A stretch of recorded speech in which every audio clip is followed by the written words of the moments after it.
જય માતાજી ડાયરાને રામ રામ. આપણે રામદેવ પીર આવી ગયા છીએ મંદિરે ને આ સામેવાળી હોટલમાં આપણે સ્ટે કર્યો હતો અને હવે સવારના વહેલા આપણે 5 વાગે ઉઠીને નાહી ધોઈને ફ્રેશ થઈ અને 6:30 મંદિરે દર્શન કરવા જઈએ છીએ.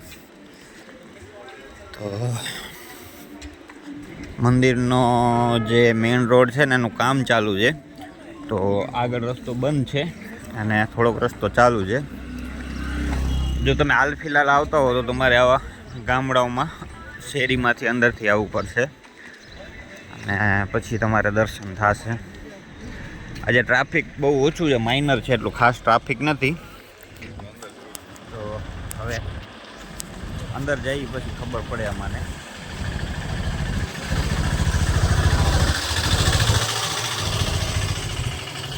અમે 3 મિત્રો નીકળી ગયા છીએ. ફોટોશૂટ કરાવવું હોય તો કરી આપવામાં આવશે. અમે જ્યારે નાના હતા ને ત્યારે અમે રામદેવ પીર આવતા ત્યારે જે આ સામે છે ને દુકાન, એવી દુકાનમાં રામદેવ પીરના ઘોડાની બાજુમાં ઊભા રહી અને ફોટોશૂટ એટલે ફોટો પડાવતા અમે એમ. એટલે એ પણ જમાનો હતો.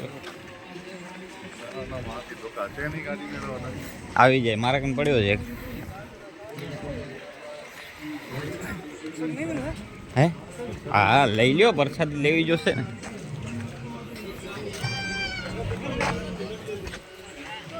તો રામદેવ પીર માટે પ્રસાદી લેવાની છે અમારે.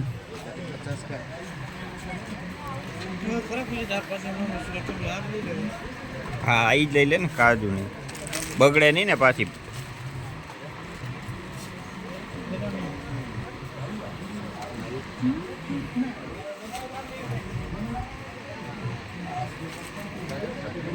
તો ધજા ને અમે કાંઈ લેતા નથી અને ખાલી અગરબત્તી, નારિયેલ ને કાજુ લીધા છે.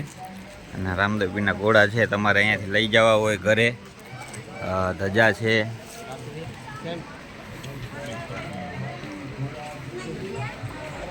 ને મોજડીઓ ને એવું બધું છે શોપિંગ માટે. હા ભાઈ આ બંગડી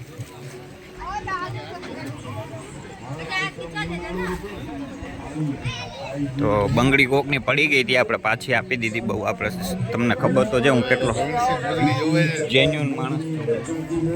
મારા જેવો કોઈ જેન્યુન માણસ હશે નહીં. તો ચાલો દર્શન કરી લઈએ અમે રામદેવ પીરના. તમને પછી બતાવું દર્શન મંદિર અંદર અમે જઈએ છીએ. તો દર્શન થાય એવા હશે તો હું તમને વિડીયોમાં બતાવીશ. બાકી જો અંદર ફોન લઈ જવાનું નહીં હોય તો હું તમને નહીં બતાવી શકું. તો ચાલો. આવી રીતના રેલિંગ નાખેલી છે આખી આમ મંદિરમાં સીધા જવા માટે. બહુ લાંબી રેલિંગ છે. અને મિત્રો ખાલી રાજસ્થાનથી નહીં પણ ગુજરાતથી પણ લાખોની સંખ્યામાં રામદેવ પીરના દર્શન કરવા માટે લોકો આવતા હોય છે. એટલે બહુ લાંબી રેલિંગ રાખવાનું કારણ એ છે. અને જ્યારે રામદેવ પીરનો મેળો હોય છે અહીંયા ત્યારે એટલી અનહદ પબ્લિક આવે છે, દુનિયાભરની પબ્લિક આવે છે કે લોકોને કંટ્રોલ કરવા આ લોકોના પ્રશાસનના હાથની વસ્તુ નથી. તો જોઈ શકો છો તમે કેટલી લાંબી રેલિંગ છે. હું ચાલતા બોલવા જાઉં છું તો મારો શ્વાસ ફૂલાઈ જાય છે. તો હવે આપણે મેઇન ગેટ સુધી નજીક પૂગી ગયા છીએ. એકદમ સ્પીકર લાગેલા છે, જગ્યા ઉપર પંખા લાગેલા છે, સીસીટીવી કેમેરા. અને બીજું એ છે કે વ્યવસ્થા તો બહુ સારી કરેલી છે. આ મંદિરની વ્યવસ્થા જોઈને આપણા કચ્છના આશાપુરા માતાજીનું મંદિર છે કે દ્વારકાધીશનું મંદિર છે આપણાને યાદ આવે એમ. બહુ સારી સુવિધા કરેલી છે. તો મંદિરના ગેટ સુધી આપણે આવી ગયા છીએ મિત્રો. સામે તમે જોઈ શકો છો ગેટ. મિત્રો તો અમે મંદિરની અંદરમાં આવી ગયા છીએ. લોકો પોતાના ઘોડા ને એવું બધું જેની માનતા હોય એ પ્રમાણે લઈને આવે છે.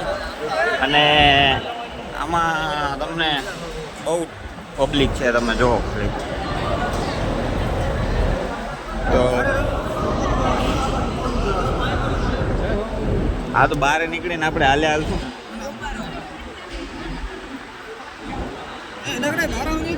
ના નીકળ એટલે બધા આમાં કરે, આ નીચેથી ગરકી ગરકી ને તમે એમાં જાઓ છો. વાહ ભાઈ જાઓ, તમે જાઓ પછી આવો.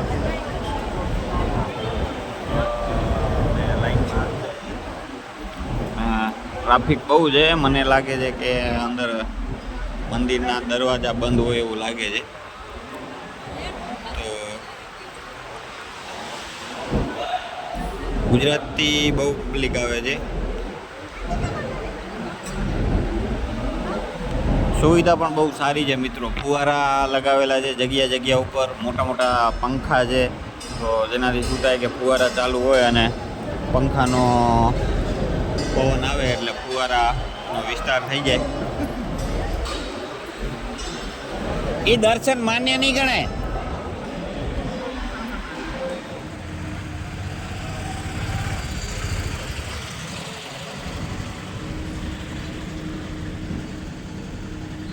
મિત્રો આ આપણી હોટલ છે. તો અહીંયા આપણે નાઇટ સ્ટે કર્યો છે. ચાલો તમને રૂમ બતાવી દઉં. ચેકઆઉટ ટાઈમ 9 વાગ્યાનો છે એટલે આપણે લિફ્ટમાં આવી ગયા છીએ. ફર્સ્ટ ફ્લોર ઉપર જવાનું છે આપણે ટેપ.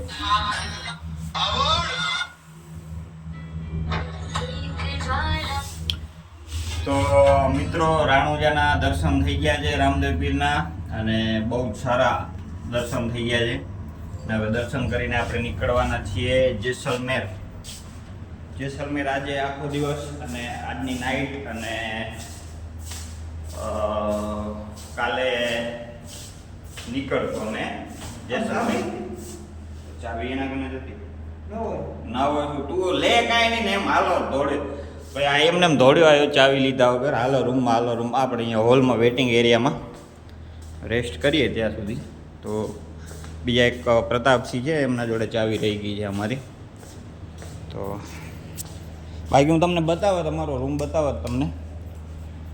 પણ હવે વેટિંગ એરિયામાં આરામથી બેઠા છીએ. બહુ થાકી ગયા છીએ. સતત આજ 3જો દિવસ છે અમે ટ્રાવેલિંગ કરી રહ્યા છીએ, અને ડ્રાઇવિંગ કરવી અને જગ્યા ઉપર જવું, દર્શન કરવા અને ફરવામાં એકદમ એનર્જી પૂરી થઈ જાય છે. અને અત્યારે જોઈ શકો છો તમે અમારી હાલત એકદમ બહુ ખરાબ હાલત થઈ ગઈ છે. તો મને તો એ જ બીક છે કે બીમાર ના પડીએ તો સારું, કેમ કે હજી અમારે ગિરનાર પર જવાનું છે. અને ગિરનાર જવા માટે તો તમને ખબર જ છે મિત્રો કેટલી એનર્જી જોઈએ. તો બન્યા રહેજો અમારા વ્લોગમાં. હજી તમને જેસલમેર લઈ જવાના છે, અને ત્યાંનું એક કલ્ચરલ પ્રોગ્રામ છે એ તમને બતાવવાનું છે. તો વ્લોગમાં જોડાયેલા રહ્યો, મજા આવશે. ચાલો.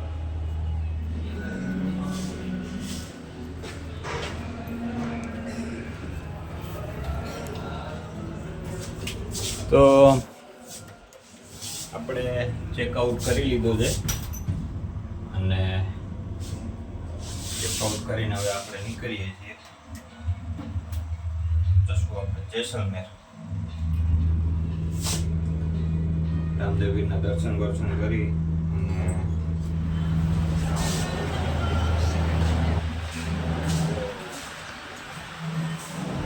લગેજ લેવા દેના કરી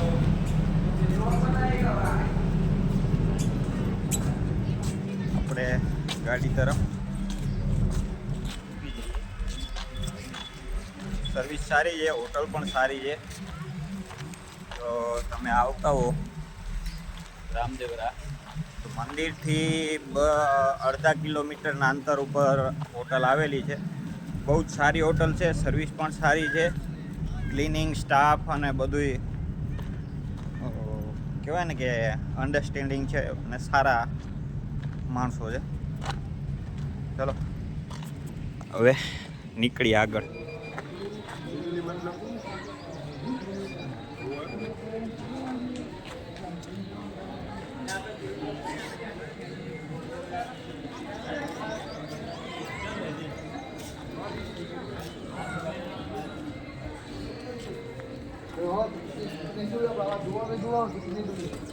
₹350. 3 જણાના એટલે કેટલો છે?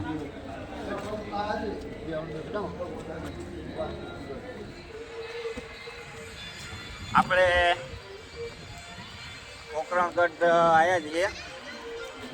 રામદેવ પીરના મંદિરથી 10 કિલોમીટર પહેલાં જ આવી જાય છે. અને એવું કહેવામાં આવે છે કે રામદેવ પીર અહીંયા એમના સમયમાં જ્યારે એમનું રાજ હતું અને જ્યારે રજવાડા હતા ત્યારે રામદેવ પીર અહીંયા રાજ કરતા હતા ને અહીંયા રહેતા હતા. તો હું તમને બતાવીશ, ઘણી વસ્તુઓ હશે રામદેવ પીરની, હું તમને બતાવીશ. ₹50 ટિકિટ છે. આ એની એન્ટ્રી ફી, અહીંયાથી અંદર જવાનું છે. મિત્રો, દોસ્તો, ગાઈસીસ, જૂના જમાનાના ઠામડાઓ છે, પાણીના ગોરા, ઘરઘંટી અને મસાલા ખાંડવાનું બધું. અને અહીંયા દાન પેટી માટે રાખેલ છે, પણ આ બંધ કરેલું છે. અને આ રામદેવ પીર વખતની બધી વસ્તુઓ છે. તમે તમને બતાવું બધું. આમાં જોઈ શકો છો તમે. આમાં હું તમને એક એવી તલવાર બતાવીશ. આ તો શું છે મને કાંઈ આઈડિયા નથી આવતો, પણ કાચ બહુ બગડી ગયા છે. અને આ પાલકી છે. એવું કહેવાય છે કે આ પાલકીમાં બેસી અને રામદેવ પીરને લઈ જતા હતા.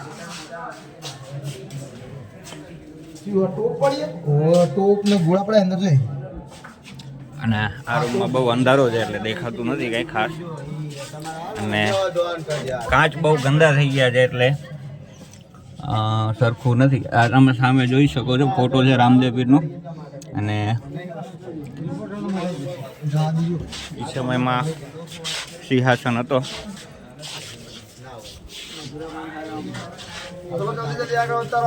અને આ છે, તમે જોઈ શકો છો, આ એ તલવાર છે.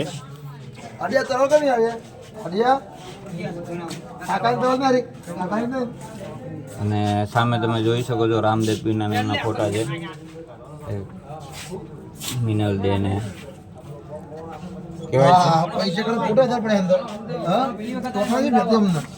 હવે આમાં કઈ ખબર નથી પડતી. ફોટા લોકો પોતાના પાસપોર્ટ સાઈઝ નાખીને જાય છે.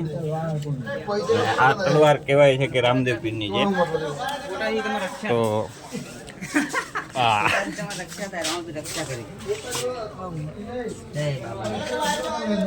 આ બધા એ સમયના હથિયારો છે, જોઈ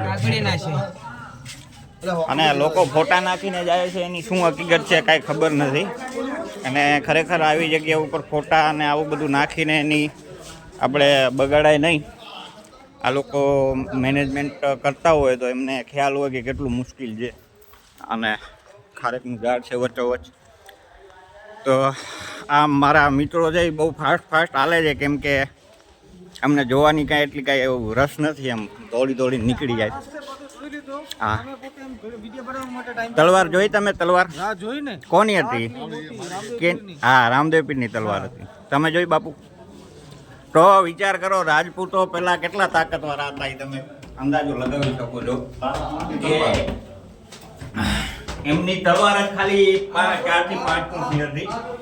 તો અને આ જોઈ શકો છો તમે, અંગ્રેજોના આવવા પછી આવી બંદૂકો બનાવવામાં આવતી હતી. અને દેશી એક નાળીવાળી બંદૂક કહેવાય. અને પ્યોર લાકડાની બનાવટ છે. અને આ બાજુ પિસ્તોલ છે. તો મિત્રો, આવો તો કચરો ના કરજો, ખાસ તમારા કને એટલી વિનંતી છે. આ તમે અલગ અલગ તલવાર ને છરી ને ચાકુ ને એવું બધું છે. અને આ ઠિકાણા પોકરણ, જોધપુર કા સરદાર વંશ. તો જોધપુર રાજવંશ જે કહેવાય ને, આ એમના રાજાઓ છે. અને આ તલવારો છે અલગ અલગ. આમાં તલવાર વિશે જે જાણતો હોય ને એને ખબર હોય. અને આ છે પોશાક.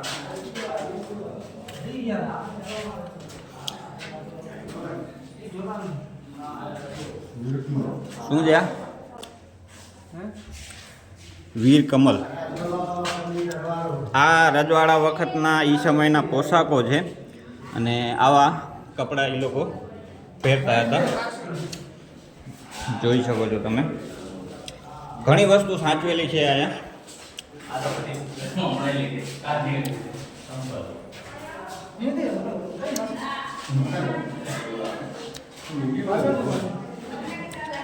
આ શું છે તમને ક્યાંક ખ્યાલ હોય તો કહેજો, હું કહી દઉં તમને. આ છે વાંચવા માટે અને આ છે એ સમયની ઘડિયાળ. આ છે પેટી. આ કાતરો છે મિત્રો, જુઓ. હા, આ ખડહલા કહેવાય આને.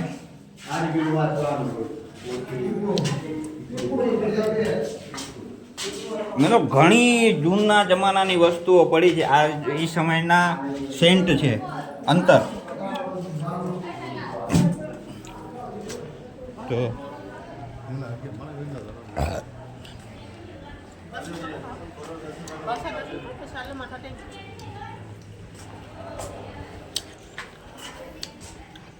કાળિયા ઠાકરને હિંચકો નાખતા હતા. મોટા વિડિયા અહીંયા તમારે કાંઈ બનાવવો હોય મિત્રો.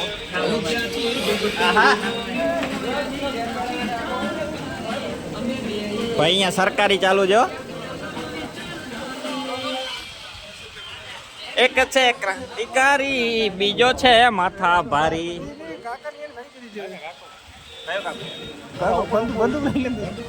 હા, તમે આ જુઓ. તમે આ એક ભાઈ કાકાએ લીધી છે બંદૂક, બીજા ભાઈએ લીધી છે ગિટાર. ફૂલ મૂડમાં છે.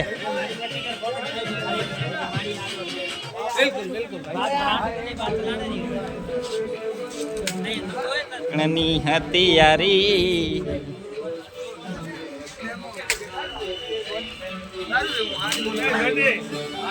આ મોજ છે ભાઈ. જિંદગીમાં મોજ કરી લેવાની. લોકો શું કહે છે, શું વિચાર છે, ઈ તમે ચિંતા ના કરો. એ લોકોને ચિંતા કરવા દો. તમે જલસા કરો.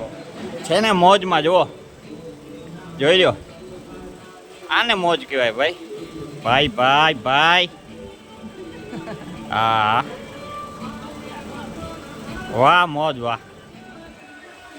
4 જણા શું કહે છે ઈ ના વિચારો. 4 જણા તો આખી જિંદગી કીધા રાખશે. તમે મોજ કરો, રીલો બનાવો, ઇન્સ્ટાગ્રામમાં નાખો, યુટ્યુબમાં નાખો, વિડીયા બનાવો. બસ ઘેર સુધી ના બનાવો.